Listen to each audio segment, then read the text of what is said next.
करेगा वही उस दुनिया में जा सकता है। चित्त को भी साइलेंस करना, अगर ज्ञान सुनते हैं, सद्वचन सुनते हैं तो हमारे जीवन में अवश्य उस जीवन को आचरण में लाना अति सहज होता है। तो आप सभी को यह सम्मान भी होगा, लेकिन अपने जीवन को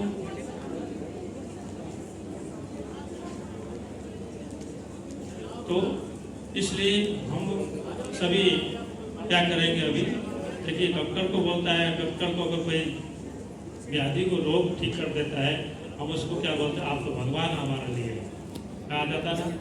अगर समाज सेवी संस्था जो बना है वो किस लिए बना है? समाज को परिवर्तन करने के लिए बना है। परिवर्तन तभी हम कर सकते हैं जब हम सभी अपने जीवन को नैतिक मूल्य से उत्थान करेंगे। तो वही हम वस्त्र दान तो देना ही, कपड़ा दान करना है, आय कैंप लगाना है, हर कुछ कर दे, लेकिन अपने जीवन को नैतिक मूल्य से उत्थान करेंगे, हम स्वयं को परिवर्तन करेंगे तो ही जग परिवर्तन होगा। इसलिए ये प्रजापिता ब्रह्मा कुमारी विश्वविद्यालय का मुख्य नारा ही है, स्व परिवर्तन से विश्व परिवर्तन। स्वयं अगर हम परिवर्तन होंगे तो ही जग परिवर्तन होगा। इसका प्रत्यक्ष उदाहरण स्वयं निराकार परमात्मा शिव बाबा ब्रह्मा तक में प्रवेश हुआ, उनके द्वारा आज देखेंगे हमारे भारतवर्ष में ब्रह्मा कुमार भाई बहने समर्पित रूप से 50,000 है। और पूरे भारतवर्ष नेपाल मिला के 20 लाख भाई बहने अपने घर गृहस्थ में रह करके अपने जीवन को कमल पुष्ट पवित्र बना के जीवन जी रहे हैं। ये उदाहरण प्रैक्टिकल रूप में। अगर ब्रह्मा बाबा सोचता है कि नहीं, सृष्टि में अकेले परिवर्तन कैसे करूँगा, आज इतना नहीं होता है। इसलिए परिवर्तन जग होना है। समय आज देखिए, अभी 12 बजने जा रहा है, 1 बजेगा, 2 बजेगा, 4 बजेगा, शाम होगा, शाम भी होगा, रात भी होगा। समय परिवर्तन इसलिए होगा, इसको कोई रोक नहीं सकता है। लेकिन समय के साथ हमको ढल लेंगे जब तक नहीं, तब तक क्या होगा, हमारा परिवर्तन, हमारा कल्याण हो सकता है। अगर किसान देखेंगे, किसान अगर समय में खेती नहीं हो जाए तो क्या होगा, साल भर वो भूख रहेगा। तो हम मनुष्य आत्मा के लिए सृष्टि परिवर्तन का समय है।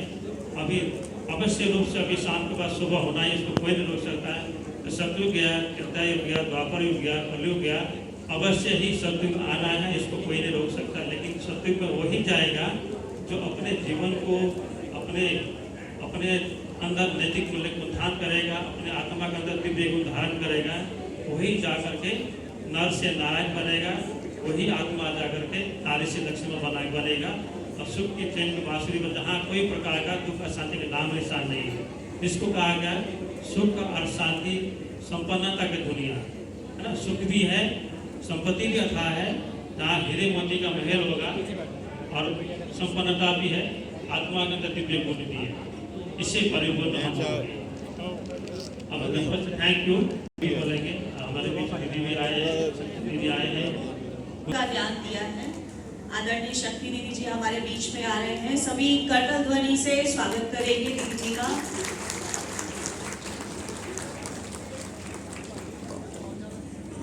आप ब्रह्मा कुमारी संस्था में दिल्ली के सब जोन के इंचार्ज हैं। रजौरी गार्डन में इस समय सेवाएं दे रहे हैं। पिछले 50 वर्षों से आप इस बचपन, छोटी ही आयु से, जिस आयु में खेलने के, घूमने के संस्कार होते हैं, जिस आयु में दुनिया फैशन की तरफ जाती है, दुनिया का आकर्षण होता है, लेकिन इतनी छोटी आयु में आपने डिसीजन लिया कि मुझे परमात्मा पे समर्पित होना है, शिव पर समर्पित होना है। तो पिछले 50 वर्षों से आप इस परमात्मा के कार्य में तन मन धन संपूर्ण रूप से समर्पित हैं और रजौरी की सेवाएं आप संभाल रहे हैं। इसके अलावा ग्राम विकास विभाग के आप कोऑर्डिनेटर हैं। एक बार फिर से हम करतल ध्वनि से आपका स्वागत करते हैं। हमारे बड़ी दीदी जी अभी अपने मधुर शब्दों में आशीर्वचन देंगे।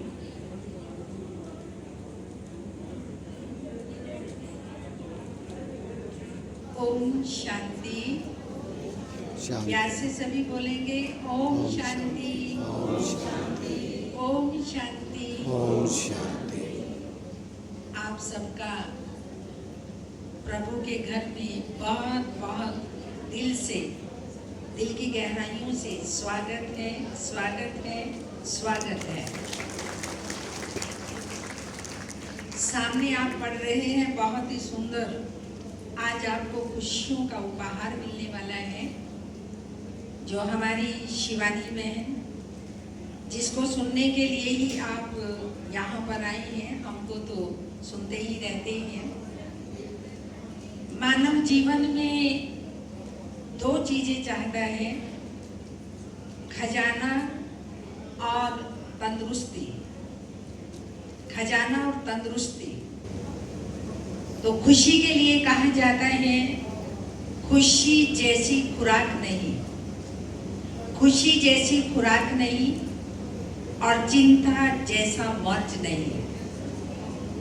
आज के विश्व में हम देख रहे हैं, चाहे बच्चा है, युवा है, वृद्ध है, कोई भी क्षेत्र में है, परिवार में है, हर मनुष्य आत्मा चिंता में है। बच्चों को पढ़ाई की चिंता होगी, रहती भी है। युवाओं को भी पढ़ाई की चिंता होती है, और पढ़ाई के बाद फिर जॉब मिलना, वो भी उसको चिंता होती है। बड़े हो जाते हैं, परिवार की चिंता होती है, परिवार कैसे चलेगा, उसके लिए फिर कमाई चाहिए, वो भी उसको चिंता होती है। बिजनेस को बढ़ाना या बहुत अच्छी सी जॉब लेना, आदि आदि अनेक प्रकार की चिंताओं से आज मनुष्य ग्रस्त है। परम पिता परमात्मा जो शांति का सागर है, सुख का सागर है, उसकी हम संतान है। वो हमारा पिता है, हम उसके पुत्र हैं। तो ये विडंबना है, आश्चर्य की बात है। आज पिता शांति का सागर है, पिता सुख का सागर है, लेकिन बच्चे दुखी हैं, अशांत हैं, अनेक प्रकार की चिंताओं से ग्रस्त हैं। अच्छा नहीं लगता सुनना भी। कारण क्या है? या तो ये कारण है कि उस पिता को हम जानते नहीं हैं, उस पिता परमात्मा से हमारा क्या संबंध है। वास्तव में ये शब्द सिद्ध कर रहा है कि वो हमारा पिता है और हम बच्चे हैं। सभी जानते हैं, लौकिक रीति में बच्चा पैदा होता है, आस पास के पड़ोस के रिश्तेदार आदि सब जब सुनते हैं इस परिवार में बच्चा पैदा हुआ, तो क्या कहते हैं? वारिस आ गया, वारिस आ गया। अब वो बड़ा होकर के क्या करता है, क्या नहीं करता है, ये मालूम नहीं है, लेकिन बच्चा पैदा हुआ, वारिस आ गया, अर्थात जो पिता की प्रॉपर्टी है, उस प्रॉपर्टी का वो मालिक बन गया। पैदा होते ही वो वारिस हो गया। आज हम सभी आत्माएं जो उस परम पिता परमात्मा को पुकार तो रही है, जप तप दान पुण्य आदि बहुत कुछ कर रहे हैं, गुरुद्वारों में जाते, मंदिरों में जाते, मस्जिदों में जाते, ना जाने कितने प्रयत्न करते हैं उस परमात्मा को पाने के लिए, और उसको याद भी करते हैं, परंतु उस परमात्मा की प्रॉपर्टी क्या है, वो कौन है, कहाँ रहता है, कब आता है, ये सब हम स्वयं खुदा खुद आकर के बताता है। स्वयं भू, स्वयं परमात्मा इस भूमि पर, इस सृष्टि पर आता है, वो बताता है कि बच्चे तुम मेरी संतान हो और मैं तुम्हारा पिता हूं, तो तुम मेरे वारिस हो। तो परमात्मा की प्रॉपर्टी, जो परमात्मा सदा शिव है, सत्यों की दैवी सृष्टि का रचयिता है, उसकी प्रॉपर्टी छोटी मोटी मकान, बिल्डिंगे, और जो प्रॉपर्टी है, धन, जो विनाशी है, खत्म हो जाने वाला है। सब जानते हैं भली भांति ये सब कुछ हमारे साथ नहीं जाएगा। धन दौलत जो हम कमाते हैं केवल शारीरिक आजीविका के लिए, स्वयं को और परिवार को चलाने के लिए, मगर ये हमारे साथ नहीं जाता। ये भी जानते हैं कि परिवार भी हमारे साथ नहीं जाता, और ये भी जानते हैं कि जिस शरीर में मैं कहने वाली सत्ता, एनर्जी, जिसको आत्मा, श्वास आदि नाम से जाना जाता है, इस शरीर में रहती है वो आत्मा 24 घंटे। ये शरीर भी हमारे साथ नहीं जाता। आत्मा राम जब इस शरीर से निकलता है, कब कैसे परिवार से या जिस शरीर में रहता है उससे भी पूछता नहीं है।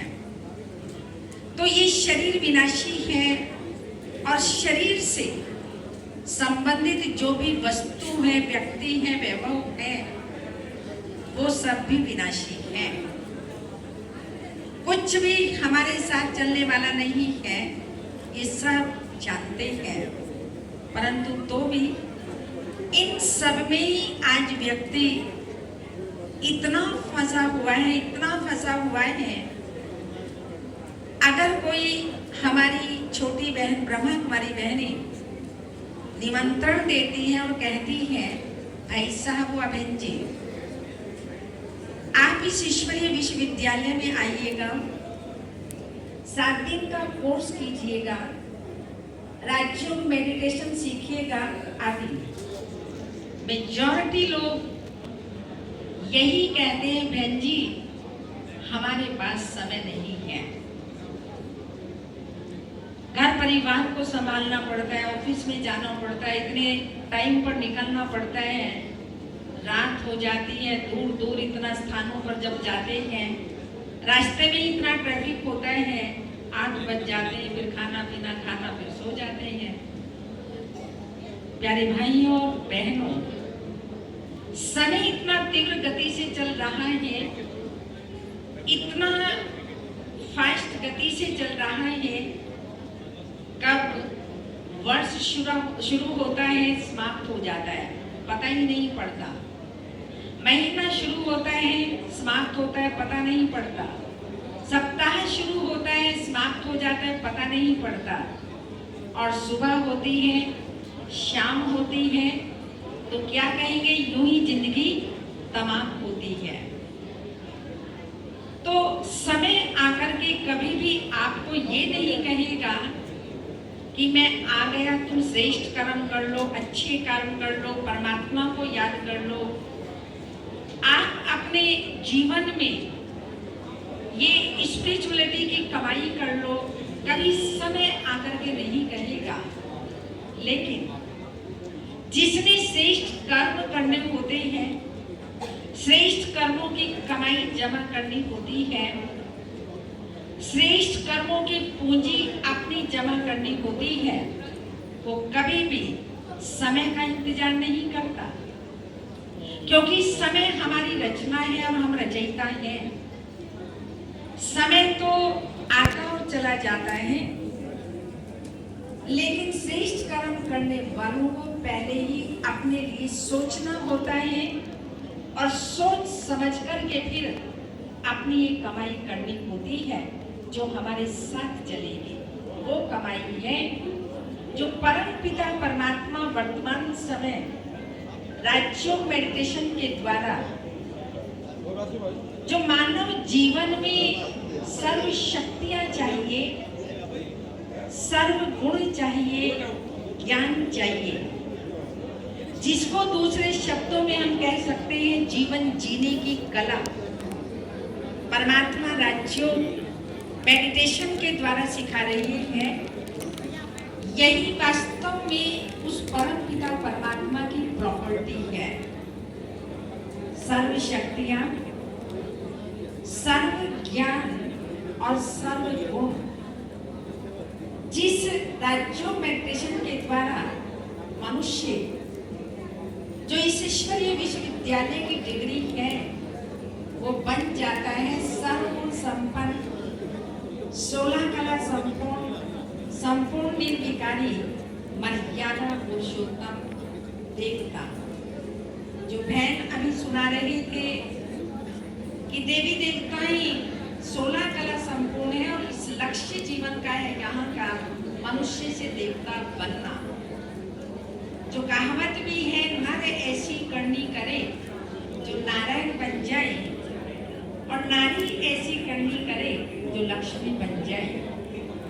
वो करने व कर्म मनुष्य को नहीं सिखला सकता है, वो करनी अर्थात कर्म सिखलाने वाला स्वयं निराकार परम पिता परमात्मा ज्योति बिंदु है, जो सर्वशक्तिमान है, ऑलमाइटी है, अथॉरिटी है। परमात्मा ही हमको वो श्रेष्ठ कर्म सिखलाता है जो कर्म हम घर परिवार में रहते, संसार में रहते, कर्म करते, परिवार को संभालते हुए कर्म और योग दोनों का बैलेंस रखते हैं और दोनों का बैलेंस रखने से परम पिता परमात्मा की भी ब्लेसिंग मिलती है, परिवार की भी ब्लेसिंग्स मिलती है, स्वयं को भी सेटिस्फेक्शन होता है कि मैं उस परमात्मा की याद में कर्म कर रहा हूँ, तो वो कर्म हमारे श्रेष्ठ कर्म बनते हैं। और वो कर्म कौन से हैं? जैसे एक दूसरे को सुख देना, एक दूसरे की विशेषताओं को देखना, एक दूसरे के गुणों को देखना, एक दूसरे को दुआएं देना, दुआएं लेना, सुख देना और सुख लेना, हर आत्मा के प्रति शुभ भावना और शुभकामना रखना, हर आत्मा के प्रति सुख शांति की भावना रखना। सबसे बड़ी भावना जो यहाँ पर राज्यों की पढ़ाई में पढ़ाई जाती है, आत्मिक भावना। हम सभी आत्माएं हैं जो शरीर रूपी गाड़ी के द्वारा कहीं, बाजी के द्वारा कहीं पार्ट प्ले कर रहे हैं। कहते भी हैं हिंदू, मुस्लिम, सिख, ईसाई आपस में सब भाई भाई, मेल फीमेल के रूप में भाई भाई नहीं है। वो भाई बहन बन सकते हैं पर भाई भाई नहीं, भाई भाई है आत्मा रूप में। तो आत्मिक भावना जब हम रखते हैं, इसमें सभी पॉजिटिव भावनाएं समाई हुई हैं। हर एक के प्रति हमारी भावना शुद्ध और पवित्र होती है। जब इस प्रकार की भावनाएं हमारी बन जाती है, अर्थात जीवन में पॉजिटिविटी स्वयं के प्रति और सभी के प्रति, चाहे परिवार है, चाहे पड़ोस है, समाज है, देश है और सारा विश्व, पूरे विश्व के प्रति हमारी भावनाएं, वाइब्रेशंस पवित्र शुद्ध हो जाते हैं, तो स्वतः ही जीवन में जो सामने आप टॉपिक देख रहे हैं, खुशियां छा जाती हैं। और ये खुशियां ऐसी खुराक है जिससे आत्मा और शरीर दोनों तंदुरुस्त बन जाते हैं। खजाना भी है खुशी। ये खजाना भी हमारे पास ऐसे आ जाता है क्योंकि जो हम देते हैं वही हमारे पास लौट करके आता है। जब हम सबको खुशियां बांटते हैं, चाहे मनसा द्वारा, चाहे वाचा अर्थात बोल के द्वारा, चाहे कर्मना द्वारा, और जो भी हमारे संबंध और संपर्क में आता है, संबंध संपर्क द्वारा, तो ये ज्ञान, धन, खजाना, खुशी खजाना बढ़ता जाता है, बढ़ता जाता है। और इसी धन के लिए कहा जाता है धन दिए धन ना फूटे। ये धन जितना आप बांटते हैं उतना आपका ज्ञान धन बढ़ता जाता है। इसलिए आज के इस सुंदर बेला में मैं आप सबको बहुत बहुत आपके नरेला क्षेत्र में शिवानी जी शिव की वाणी जो बहुत ही सुंदर सुंदर आपको ऐसी वाणी शिव की सुनाएंगी जो आपके लिए वरदान बन जाएगा और आप इतने ही ध्यान से सुनेंगे और सुनते हुए उन सभी वरदानों को अपनी बुद्धि रूपी झोली में भरते जाएंगे तो आपकी बुद्धि पवित्र बनती जाएगी, स्वच्छ बनती जाएगी, आपकी बुद्धि सोने की बनती जाएगी। कहते हैं ना, शेरनी का दूध सोने के बर्तन में ठहरता है। अब किसी ने अगर मैं पूछूं शेरनी का दूध निकाला है, कभी देखा है? हाँ, कोई है हाथ खड़ा करेगा जिसने शेरनी का दूध निकाला हो और या फिर उसको देखा हो? कोई नहीं बताएगा और कोई निकाल ही नहीं सकता है। पर ये एक मुहावरा, एक कहावत बनी हुई है, शेरनी का दूध सोने के बर्तन में ठहरता है, अर्थात परम पिता परमात्मा सर्वोच्च है, पवित्रता का सागर है, शांति का सागर है। उस परमात्मा का ज्ञान जब हमारी बुद्धि स्वच्छ होती है, पवित्र होती है, पवित्र बुद्धि अर्थात कोई भी आत्मा के प्रति किसी भी प्रकार की नेगेटिविटी ना हो, इम्प्योरिटी ना हो, हमारा मन एकदम शुद्ध, पवित्र, पॉजिटिव जब होता है, अर्थात वो सोने का बर्तन है। शेर तो एक जानवर है और वो जानवर भी कैसा आप सब जानते हैं, लेकिन परमात्मा जो ज्ञान का सागर, सुख का सागर, शांति का सागर, प्रेम का सागर, सर्वशक्तिमान, उस परमात्मा का ज्ञान ऐसी पवित्र बुद्धि में ठहरता है और जब बुद्धि में वो ज्ञान ठहरता है, हमारा